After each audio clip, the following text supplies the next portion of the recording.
Hello everyone, welcome to sir ji academy online classes. आज जो हम सब्जेक्ट कर रहे हैं वो है आपका केमिस्ट्री, और केमिस्ट्री में जो हमारा टॉपिक चला है वो है हाइड्रोजन। ठीक है, जो प्रीवियस लेक्चर हुआ था इसका केमिस्ट्री का, उसमें हमने क्या किया था, उसमें हमने प्रेपरेशन ऑफ डाईहाइड्रोजन देखा। ठीक है, पहले हमने सिंपल वे में देखा कि सिंपल वे में जो डाईहाइड्रोजन है वो कैसे हम क्या बना सकते हैं। सेकंड में देखा हमने कि कमर्शियल स्केल पे जब हमें डाईहाइड्रोजन को प्रेपरेशन करनी है डाईहाइड्रोजन की, तो हम किस किस प्रोसेस के द्वारा वो चीज़ कर सकते हैं। ठीक है, ये लास्ट में हमने टॉपिक कंप्लीट कर लिया था। तो आज हम स्टार्ट करते हैं प्रॉपर्टीज ऑफ डाईहाइड्रोजन। ठीक है, physical properties of dihydrogen.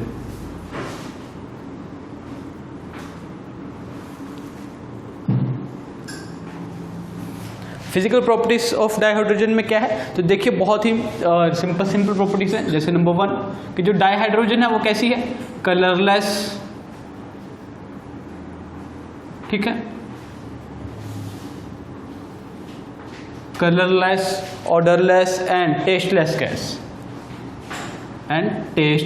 Gas. ना तो उसका कोई कलर है, ना उसकी क्या है कोई स्मेल है, ना ही उसका क्या है कोई टेस्ट है। किसका, हाइड्रोजन की बात कर रहे हैं। सेकंड इंपॉर्टेंट चीज क्या है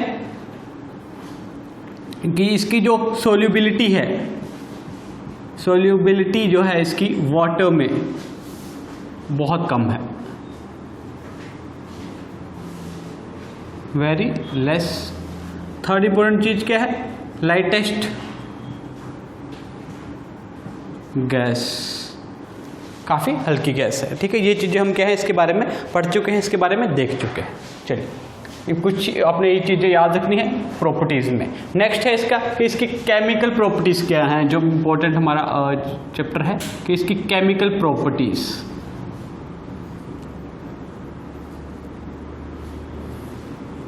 देखिए केमिकल प्रॉपर्टीज़ में हम जो सबसे पहले करेंगे, केमिकल प्रॉपर्टीज़ क्या है वो कि जो डाईहाइड्रोजन है वो क्या है, वो क्वाइट स्टेबल। जो डाईहाइड्रोजन है वो क्या है, इज क्वाइट स्टेबल। अब ये स्टेबल है, ठीक है, H2 है। अगर आपको इसको तोड़ना है तो आपको क्या देनी पड़ेगी, a big high amount of heat देनी पड़ेगी आपको यहाँ पे। ठीक है, तो ये कितने टेम्परेचर पे चला जाएगी, अराउंड 2000 केल्विन। 2000 केल्विन टेम्परेचर पे जाकर जो है आपका जो हाइड्रोजन मॉलिक्यूल है ये किसमें, ये एटॉमिक हाइड्रोजन में ब्रेक डाउन हो जाएगा। तो इससे हमें एक चीज़ पता लगी क्या, कि इसकी जो क्या है आपकी एंथैल्पी है, ठीक है, वो क्या है, बहुत ज़्यादा हाई। ये एक सिंपल चीज़ है यहाँ पे जो आपको पता होनी चाहिए। अब इसकी प्रॉपर्टीज में सबसे पहले आती है action with metals. Action with metals, जब हम डाईहाइड्रोजन को रिएक्ट करेंगे किसके साथ, मेटल्स के साथ, तो क्या होगा। ठीक है, तो देखिए सबसे पहले ऐसे आपका मेटल है सोडियम। सोडियम को अगर हम क्या करें, रिएक्ट करवाएं किसके साथ, हाइड्रोजन के साथ। ठीक है, तो हमारे पास यहाँ पे क्या बनेगा, हमारे पास बनेगा हाइड्राइड, सोडियम हाइड्राइड बने। इसी वजह से अगर हम किसी और के साथ करें, पोटेशियम के साथ हाइड्रोजन को रिएक्ट करवाएं तो क्या बनेगा हमारे पास, पोटेशियम हाइड्राइड KH। ठीक है, आप इसको क्या बैलेंस कर सकते हैं इजीली।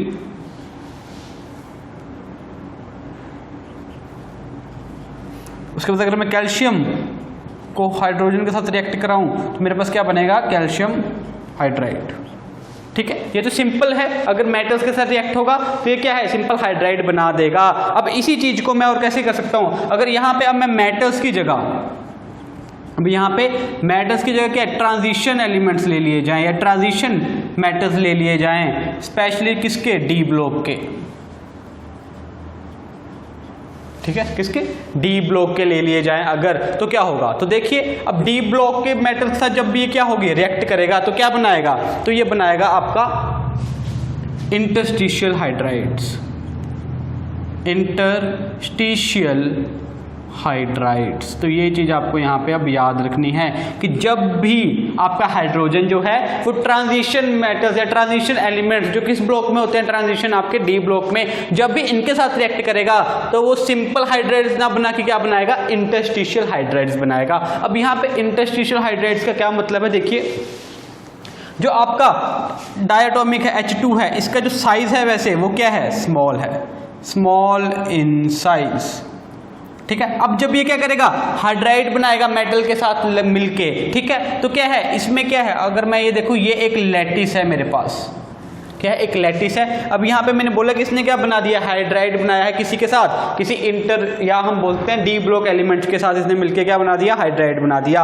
अब मैं यहाँ पे रखता हूँ मेटल, यहाँ पे क्या आएगा, hydrogen, metal hydrogen, metal hydrogen, metal hydrogen, metal hydrogen, metal hydrogen, ठीक है। तो अब क्या है, क्योंकि हाइड्रोजन का साइज क्या है, बहुत स्मॉल है, तो ये कैसी जगह ले लेगा, ये इस जगह को छोड़ के कि जो इंटरस्टिशियल पोजीशन होती है, मींस ये सेंटर वाली, यहाँ वाली पोजीशंस जो है वेकेंट पड़ी हैं, ये वाली पोजीशंस एक्वायर कर लेगा। अब क्योंकि हाइड्रोजन ये वाली पोजीशंस एक्वायर कर लेगा, तो अभी भी क्या है, मेटल के पास क्या है, बहुत ज़्यादा स्कोप है कि वो और हाइड्रोजन को क्या कर सके, एब्जॉर्ब कर सके। ये क्या है, इसके पास स्कोप है। और इसी चीज को the absorption of hydrogen, the absorption of hydrogen on metal surface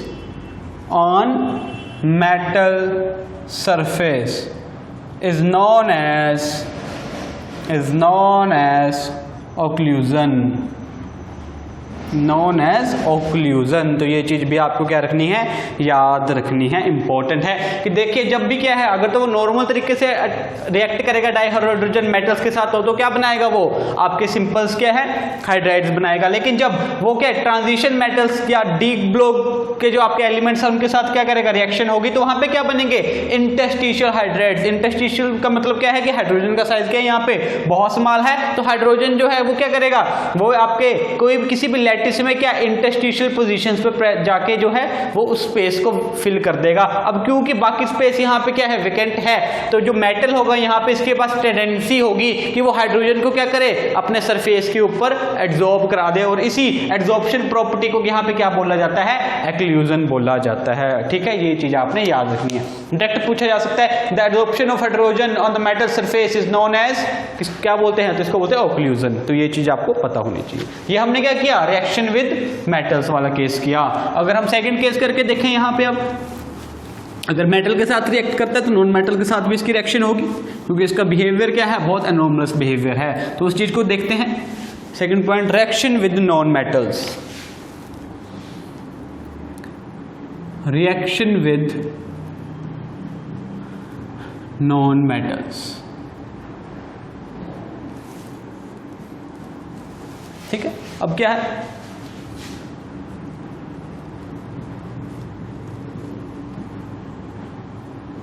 जब आपका डाइहाइड्रोजन नॉन मेटल्स यहाँ पे किससे रिएक्ट कर रहा है, ऑक्सीजन के साथ रिएक्ट कर रहा है, तो क्या बना रहा है, ये वाटर मॉलिक्यूल बना रहा है, ठीक है। दोनों गैसेस फॉर्म में है, तो क्या बना रहा है, वाटर मॉलिक्यूल बना रहा है। और रिएक्शन क्या होगी, ये highly exothermic reaction, exothermic reaction होगा। नेक्स्ट इंपॉर्टेंट, यहाँ पे आपका जब हाइड्रोजन रिएक्ट करेगा किससे, अमोनिया, सो या हम बोल सकते हैं नाइट्रोजन से रिएक्ट करेगा N2 से, तो यहाँ पे क्या बनाएगा, ये NH3 बनाएगा, ठीक है, NH3। ये आपकी बैलेंस होगी रिएक्शन, ठीक है। 3H2 + 2N2 क्या बनाया, 2NH3। ये क्या बना आपका यहाँ पे, अमोनिया बना, ठीक है। अब इंपॉर्टेंट चीज क्या है, यहाँ पे आपको टेम्परेचर, पहले टेम्परेचर क्या है, 573 केल्विन, 573 केल्विन। कैटलिस्ट क्या डाला यहाँ पे, आपका जो कैटलिस्ट का काम कर रहा है वो कौन कर रहा है, आपका फेरस, Fe यहाँ पे क्या काम कर रहा है, कैटलिस्ट का। और जो मोलिब्डेनम है यहाँ पे, ये किसका काम कर रहा है यहाँ पे, प्रमोटर का। तो ये दोनों चीजें आपको याद रखनी है कि जो आपका जिस रिएक्शन में क्या है, 3H2 + N2 क्या मिलके क्या बना रहे हैं, अमोनिया बना रहे हैं। और इस रिएक्शन का नाम क्या है, इस रिएक्शन को जाना जाता है हेबर रिएक्शन या हेबर प्रोसेस के द्वारा। तो पहली चीज, हेबर प्रोसेस किस लिए यूज किया जाता है, for the formation of ammonia, ammonia की फॉर्मेशन के लिए।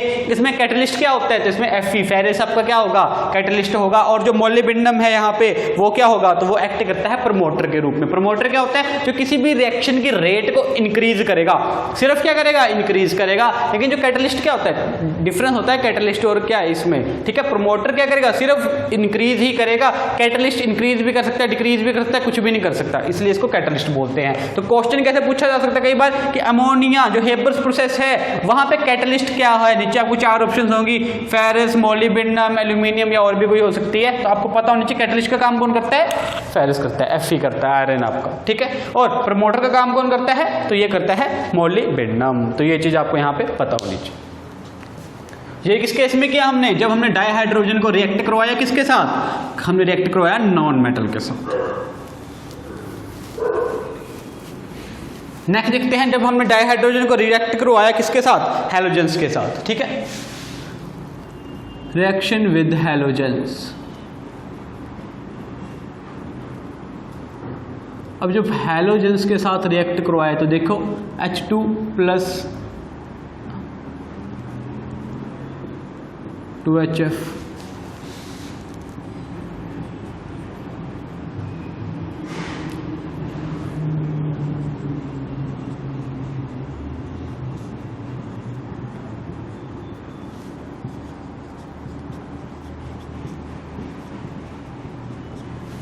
फ्लोरीन, क्लोरीन, ब्रोमीन, आयोडीन, तीनों के साथ हमने क्या किया? इसको रिएक्ट करवा के देखा, ठीक है। अब तीनों के साथ हमने क्या किया? इसको रिएक्ट करवा के देखा। अब देखिए यहाँ पे जो रिएक्शन होगी ये डिफरेंट कंडीशंस में होगी। डिफरेंट कंडीशंस में कैसे होगी? जो आपकी ये रिएक्शन है हाइड्रोजन की किसके साथ? फ्लोरीन के साथ। ये क्या है? ये अंधेरे में ही हो जाएगी, डार्क में, ठीक है। क्यों? क्योंकि यहाँ पे रिएक्शन जो रिएक्टिविटी है वो इतनी ज़्यादा हाई है कि इसको बिल्कुल भी एनर्जी की जरूरत नहीं है, वो अंधेरे में हो जाएगी और क्या बन जाएगा? Hydrogen fluoride. क्लोरीन के केसेस में आपको क्या? सनलाइट की नीड पड़ेगी, ठीक है। सनलाइट के प्रेजेंस में रिएक्शन हो जाएगी और क्या मिलेगा? Hydrogen chloride. ब्रोमीन के केस में आपको यहाँ पे क्या करना पड़ेगा? इसको हीट करना पड़ेगा, तभी क्या मिलेगा? यहाँ आपको HBr मिलेगा, ठीक है।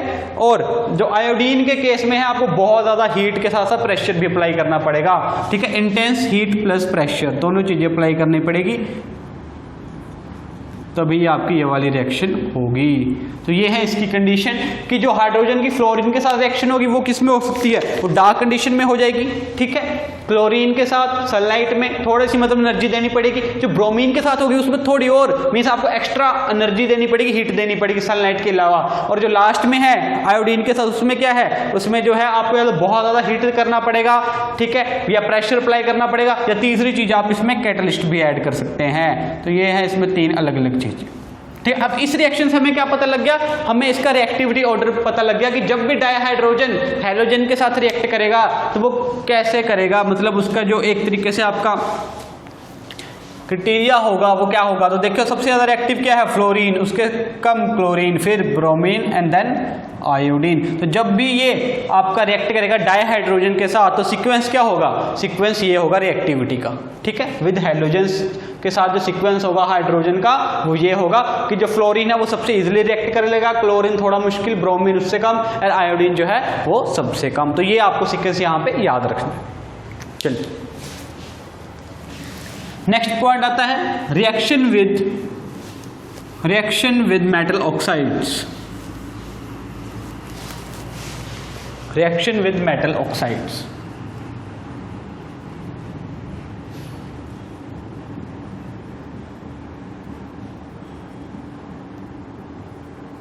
अब जब भी डाइहाइड्रोजन क्या करेगा? मेटल ऑक्साइड्स के साथ रिएक्ट करेगा तो क्या बनेगा? देखो metal oxide CuO plus H2, तो क्या कर दिया इसने? Cu plus H2O। तो देखो यहाँ पे इसने क्या कर दिया? इसको रिड्यूस कर दिया, ठीक है। इसको क्या कर दिया? रिड्यूस कर दिया। तो यहाँ पे कैसा रोल प्ले कर रहा है हाइड्रोजन? एक रिड्यूसिंग एजेंट का। अब रिड्यूसिंग एजेंट क्या होते हैं?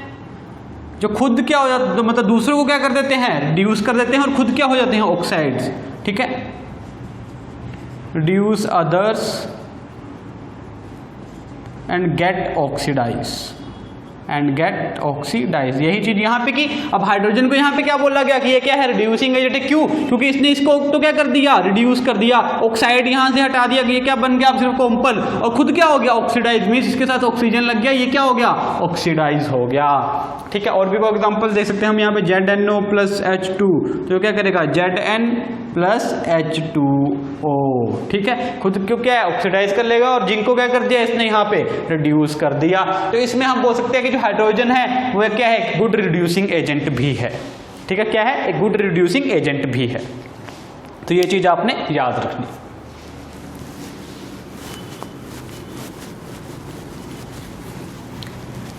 नेक्स्ट रिएक्शन आती है reaction with unsaturated hydrocarbons.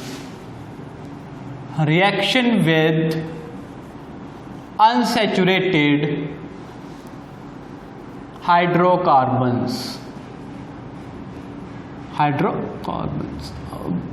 Unsaturated, पहली बात अनसैचुरेटेड मतलब जहां पे सिंगल बॉन्ड के अलावा डबल बॉन्ड या ट्रिपल बॉन्ड होंगे तो वो क्या बोले जाते हैं, वो कहलाए जाते हैं अनसैचुरेटेड, ठीक है। अब यहाँ पे क्या बोला गया, reaction with unsaturated hydrocarbons means यहाँ पे क्या होगा, या तो डबल बॉन्ड होगा या ट्रिपल बॉन्ड होगा। तो चलिए हम ले लेते हैं यहाँ पे CH2 डबल बॉन्ड CH2, ठीक है। इथीन ले लिया हमने यहाँ पे, ethene CH2 double bond CH2। अब क्या हो गया, जब हमने इसको डाइहाइड्रोजन के साथ क्या किया, रिएक्ट करवाया। डाइहाइड्रोजन मींस आपका हाइड्रोजन मॉलिक्यूल्स के साथ रिएक्ट करवाया। क्या टेम्परेचर होगा 473 केल्विन, और एक कैटलिस्ट होगा तो निकल होगा या प्लेटिनम होगा। तो जब ये ऐसे क्या होगा, इसका रिएक्ट करवाएंगे आप, तो ये क्या करेगा, ये जो अनसैचुरेटेड हाइड्रोकार्बन है इसको किस में कन्वर्ट कर देगा, इसको सैचुरेटेड हाइड्रोकार्बन में कन्वर्ट कर देगा। सैचुरेटेड हाइड्रोकार्बन क्या होता है, जहां पे सिंगल बॉन्ड होगा, डबल बॉन्ड है तो ये किस में कन्वर्ट हो जाएंगे, ये हो जाएंगे CH3CH3 या C2H6, ठीक है। C2H6 और क्या बनते हैं ये, इसको बोलते हैं हम इथेन। तो यहाँ पे देखो इथीन को यहाँ पे इसने क्या कर दिया, इथीन को कन्वर्ट कर दिया इथेन में। कैसे, उसमें क्या है, उसको अनसैचुरेटेड हाइड्रोकार्बन्स को क्या कर दिया उसने, सैचुरेटेड हाइड्रोकार्बन्स में कन्वर्ट कर दिया, क्योंकि ये इसकी क्या है, प्रॉपर्टी है, ठीक है। तो ये चीज भी आपने याद रखनी, बहुत इंपॉर्टेंट है और ये आगे जाके, ठीक है। ये प्रॉपर्टी जो है ये आगे जाके बहुत इंपॉर्टेंट है जब हम ऑर्गेनिक करेंगे, तो बट आपको ये याद रखना, ठीक है। नेक्स्ट क्या है, hydroformylation of olefins to aldehydes. इसी का एक सब पार्ट है hydroformylation of olefins to aldehyde, olefins to aldehyde. अब इसमें देखते हैं, इसमें क्या है, इसमें भी कोई ओल्फिन लिया, ओल्फिन मतलब डबल्स बॉन्ड, तो यहां पे क्या ले लिया, RCH डबल बॉन्ड CH, ठीक है। प्लस इसको रिएक्ट किससे करवाया, वाटर गैस से, CO प्लस H2। किससे रिएक्ट करवाया इसको, वाटर गैस। प्रीवियस लेक्चर में हमने देखा था वाटर गैस, सिनगैस किसको बोलते हैं, CO प्लस H2। चाहे किसी भी क्या हो, किसी भी मॉलिक्यूल रेशियो में हो, कोई भी यहाँ पे स्टिचियोमेट्रिक रेशियो दो हो, ये हमेशा क्या होगा, ये हमेशा दोनों वाटर गैस ही कहलाएंगे। तो जब इनको रिएक्ट करवाया और आपने यहाँ पे कैटलिस्ट क्या लिया, ऑक्टा कार्बोनाइल डाइकोबाल्ट, ऑक्टा कार्बोनाइल डाइकोबाल्ट, जो आपने यहां पे ये लिया कैटलिस्ट। तो इसने क्या किया, इसने जो आपका ओल्फिन था इसको किस में कन्वर्ट कर दिया, इसको अल्डिहाइड में कन्वर्ट कर दिया। तो यहां पे अब आपके पास क्या आया, अब आया आपके पास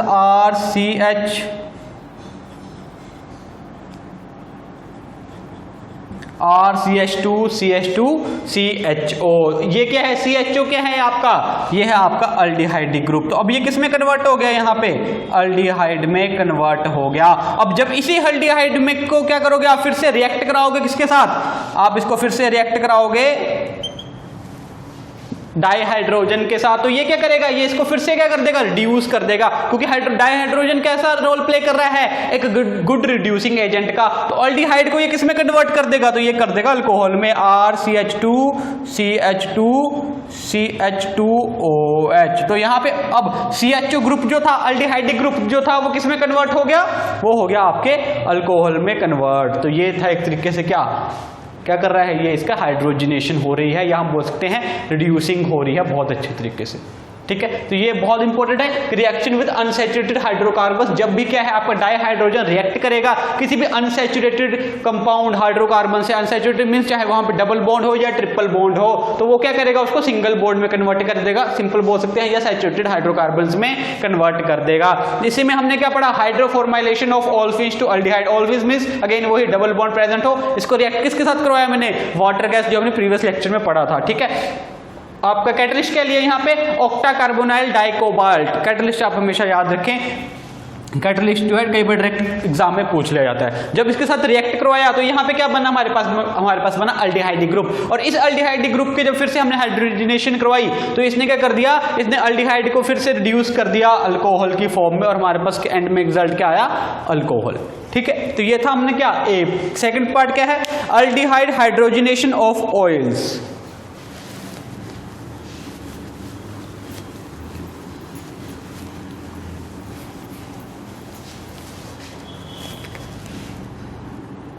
बी पार्ट है इसका, अल्डिहाइड हाइड्रोजनेशन ऑफ ऑयल्स। ठीक है, सिंपल जी। अब इसमें क्या बोला गया कि जो भी आपके ऑयल्स होते हैं, ऑयल्स मींस अगेन वही जो डबल बॉन्ड वगैरह होंगे, जहां पे क्या होंगे आपके डबल बॉन्ड प्रेजेंट होंगे, या हम बोल सकते हैं ऐसे करके प्रेजेंट होगा। ठीक है, या वेजिटेबल ऑयल्स जो भी हैं, ये सारे के सारे क्या हैं आपके ऑयल्स हैं, अनसैचुरेटेड हाइड्रोकार्बन्स हैं। ठीक है, अब जब ये ऐसे प्रेजेंट होता है तो कई बार क्या होगा, ये ऑक्सीजन के साथ रिएक्ट करके क्या है, ऑक्सीडाइज में भी कन्वर्ट हो सकता है। ठीक है, और जब ये ऑक्सीडाइज हो जाएगा तो एक तरीके से क्या बन जाएगा, ये बन जाएगा रेंसिड। ठीक है, और रेंसिड का मतलब क्या होता है, it means unpleasant in taste, unpleasant in taste. अब इस ऑक्सीडेशन को यहां पे रोकने के लिए जो आपका वेजिटेबल ऑयल है, इस ऑक्सीडेशन को रोकने के लिए जो भी आपका अनसैचुरेटेड कंपाउंड है या वेजिटेबल ऑयल है, हम उसको किसके साथ रिएक्ट करवा देते हैं, उसको हम हाइड्रोजनेशन कर देते हैं, हाइड्रोजन से रिएक्ट करवा देते हैं in the presence of what, nickel, at the temperature of 473 kelvin. और ये किसको कन्वर्ट कर देगा इसमें, ये इसको फैट में कन्वर्ट कर देता है। ये चीज आपने याद रखनी है। क्वेश्चन क्या पूछा जाता है, for the hydrogenation of vegetable oil. ठीक है, we use the process of different processes given होंगे वहां पे, और आपको पता होना चाहिए क्या करते हैं हम उसकी हाइड्रोजनेशन करते हैं, मींस हाइड्रोजन के साथ रिएक्ट करवाते हैं, जहां पे वो क्या कर देगा, फैट में कन्वर्ट हो जाएगा, या हम यहां पे क्या लिख सकते हैं, सैचुरेटेड हाइड्रोकार्बन। ठीक है, अगर ये क्या हो गया, अगर ये ऑक्सीजन से रिएक्ट कर गया तो ये क्या हो जाएगा, ऑक्साइड हो जाएगा, और वहां पे क्या बन जाएगा, रेंसिड बन जाएगा, और रेंसिड से क्या हो जाएगी, अनप्लीजेंट टेस्ट हो जाता है, मींस एक तरीके से वो खराब होना स्टार्ट हो जाता है। अगर आप कुछ भी देखें वेजिटेबल ब्रेड्स वगैरह देखें तो उनके ऊपर क्या एक लेयर सी जमने से स्टार्ट हो जाती है, वो क्यों होती है, ड्यू टू द ऑक्सीडेशन। ठीक है, तो ये क्या है, ये रेंसिड को रोकने के लिए क्या करवाया जाता है, इसका हाइड्रोजनेशन करवाया जाता है, और ये बहुत इंपॉर्टेंट फॉर्मूला है, बहुत इंपॉर्टेंट। ठीक है, आपके वनस्पति घी वगैरह को निकालने का बहुत ही इंपॉर्टेंट फॉर्मूला है। नेक्स्ट है आपके यूजेस ऑफ डाइहाइड्रोजन के, डाइहाइड्रोजन के यूजेस क्या क्या हैं, कि डाइहाइड्रोजन के यूजेस क्या क्या हैं। तो मैक्सिमम यूजेस हमने देख लिए। पहला हमने क्या देखा कि ये क्या करता है, अमोनिया की फॉर्मेशन में हेल्प करता है, जो हमने एक प्रोसेस पढ़ा, कौन सा, हेबर्स प्रोसेस। ठीक है, उसमें क्या करता है, ये फॉर्मेशन हेल्प करता है अमोनिया की। सेकंड चीज हमने क्या पढ़ी, सेकंड चीज हमने यही पढ़ी कि ये क्या करता है, जो भी आपके वेजिटेबल्स ऑयल्स है उनकी क्या हाइड्रोजनेशन करता है, जो आपका वनस्पति घी है या जो भी आपके अनसैचुरेटेड हाइड्रोकार्बन्स हैं उनको सैचुरेटेड हाइड्रोकार्बन्स में कन्वर्ट करता है। ठीक है, मिथेनॉल की प्रेपरेशन में बहुत हेल्प होता है, क्या, जब हम CO+H2 करते हैं एट पर्टिकुलर टेम्परेचर पे, जब पर्टिकुलर कैटलिस्ट डाला जाता है तो वो क्या बनाता है, मिथेनॉल बनाता है। एक इंपॉर्टेंट चीज जो आपने यहां पे ऐड करनी है वो क्या है, जो डाइहाइड्रोजन है, it is used as liquid fuel in rockets. ये चीज आपको याद रखनी है कि जो डाइहाइड्रोजन है वो कैसा है, लिक्विड फ्यूल की तरह भी हेल्प करता है, कहां पे, रॉकेट्स में मिस डाला जाता है इसको। तो ये चीज आपने यहां पे याद रखनी है। ठीक है, चलिए बाकी सारे के सारे जो यूजेस है वो हमने इसके प्रैक्टिकली यहाँ पे देख लिया, बोर्ड पे क्या क्या इसमें इस्तेमाल किया जाता है, किस किस की फॉर्मेशन में। जो नेक्स्ट टॉपिक आता है वो है आपका ortho and para hydrogen. Ortho and para hydrogen. Ortho and para hydrogen, ठीक है। अब जो एक हाइड्रोजन का मॉलिक्यूल है, एक हाइड्रोजन का मॉलिक्यूल है, तो ये क्या कंटेन करता है? ये कंटेन करता है 2 एटॉमिक हाइड्रोजन, ठीक है। इसमें क्या है? 2 एटॉमिक हाइड्रोजन है। अब ये 2 जो एटॉमिक हाइड्रोजन है इनमें क्या होगी? इनमें स्पिन होगी, ठीक है। एक में क्या है? ये जो हाइड्रोजन है और एक ये दूसरा हाइड्रोजन है, इनमें क्या है? अब स्पिन है, न्यूक्लियाई है। न्यूक्लियाई की क्या होती है? स्पिन, ठीक है। हमने पढ़ा ना इसमें क्या है? एक इलेक्ट्रॉन तो है ही है, तो उसमें क्या होगी? एक स्पिन मोशन होगा। अब वो स्पिन की जो डायरेक्शन है, ठीक है, कि दोनों आपके एटॉमिक हाइड्रोजन में स्पिन की डायरेक्शन क्या है, वो आगे बताती है कि आपका ऑर्थो है या पैरा है, ठीक है। अब मॉलिक्यूल्स ऑफ हाइड्रोजन, अब ये मॉलिक्यूल इन विच क्या? जो direction of spin are in same direction. जो स्पिन की डायरेक्शन होगी वो क्या होगी? दोनों न्यूक्लियाई में सेम होगी। ये केस जहां पे इसकी डायरेक्शन भी क्या है? राइट हैंड साइड है, इसकी डायरेक्शन भी क्या है? Right hand side. तो जहां पे आपकी डायरेक्शन क्या होगी? सेम होगी दोनों एटॉमिक हाइड्रोजन में, तो उस तरीके के जो आपका मॉलिक्यूल होगा उसको क्या बोला जाएगा? वो बोला जाएगा ऑर्थो हाइड्रोजन। ऑर्थो हाइड्रोजन, ठीक है। मींस वो हाइड्रोजन का मॉलिक्यूल जिस मॉलिक्यूल में जो आपके दोनों एटॉमिक क्या है? दोनों एटॉमिक न्यूक्लियस है, उनमें जो स्पिन्स की डायरेक्शन होंगी वो दोनों क्या होंगी? सेम होंगी एक दूसरे के। उस तरीके के आपके मॉलिक्यूल को बोला जाएगा ऑर्थो हाइड्रोजन। और अगर दूसरा ऐसा मॉलिक्यूल कंसीडर कर ले जहां पे जो स्पिन डायरेक्शन जो होगी दोनों एटॉमिक हाइड्रोजन में जो क्या हो? एक दूसरे से ऑपोजिट हो, और एक दूसरे से क्या हो?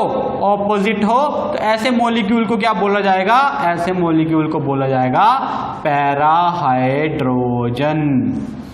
ये होते हैं आपका ऑर्थो हाइड्रोजन। ऑर्थो मींस जहां पे डायरेक्शन ऑफ स्पिन क्या होगी? सेम डायरेक्शन में होगी, दोनों क्या है? बिल्कुल एक जैसे होंगे। और पैरा में क्या होगा? जहां पे जो न्यूक्लियर की स्पिनिंग है वो क्या है? ऑपोजिट डायरेक्शन में है, तो उसको क्या बोलेंगे हम?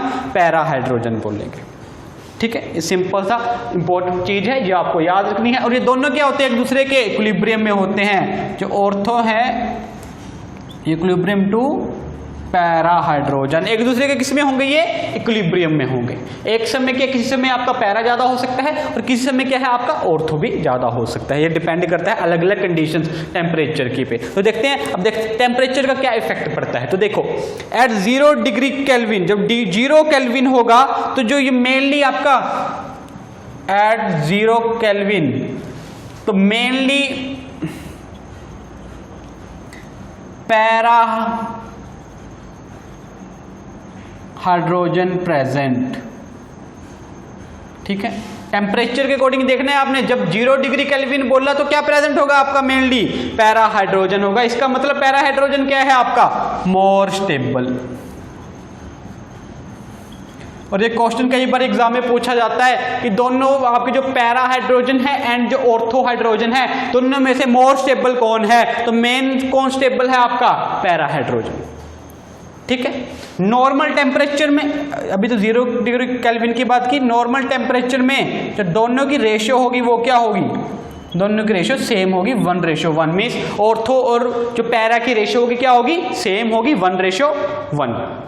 और जब हम उसको 300 केल्विन पर ले जाएंगे, ठीक है, एट 300 केल्विन, तो यहां पे जो ऑर्थो और पैरा की रेशियो है, जो ऑर्थो और पैरा की रेशियो है वो क्या होगी? 3:1 होगी। तो ये चीज आपने याद रखनी है। एट 300 केल्विन, 300 केल्विन मतलब क्या है? अराउंड आपका 27 डिग्री सेल्सियस टेम्परेचर जो है, उस टेम्परेचर पे जो ऑर्थो क्या होगा? वो 3:1 होगा पैरा के, ठीक है। और उसके बाद अगर हम टेम्परेचर बढ़ाते भी रहें तब भी जो है ये जो आपकी रेशियो है ये चेंज नहीं होगी, ये फिक्स रहेगी। तो ये चीज आपने याद रखनी है यहाँ पे कि 0 केल्विन पे क्या है आपका? पैरा हाइड्रोजन प्रेजेंट होगा। Means para hydrogen more stable है।